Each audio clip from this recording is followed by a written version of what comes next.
Are you tired of watching that dreaded loading icon spin round and round? Wondering if you're really getting the speed you're paying for? Well, today, we're diving into the digital universe to supercharge your internet experience. Let's blast off into the steps to measure your internet speed and boost your browsing to hyperspeed levels. Step 1. Understanding the rocket science behind internet speed.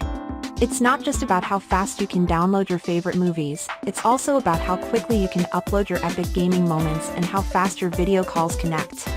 Download speed, upload speed, and ping, these are the coordinates to set before launch.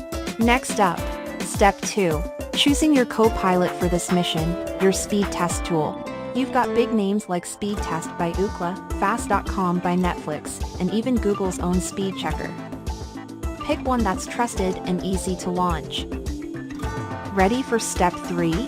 Prepare for takeoff. Plug directly into your modem with an Ethernet cable. Close any apps that might hog your bandwidth. You want all systems focused for this test. Step 4.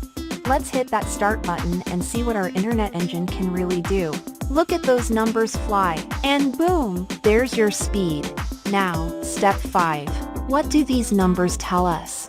Are we in the slow lane of the information superhighway, or are we surfing the cosmic winds at light speed? If your results feel like you're stuck in a black hole rather than soaring through the stars, Step 6 is your troubleshooting guide. Talk to your ISP, consider upgrading your plan, and don't settle for less. Demand the speed you were promised. And hey, if you need a new spaceship to navigate this digital cosmos, check out GETUS Communications. So, what are you waiting for? Join the GETUS Galaxy and experience internet speed that's truly out of this world.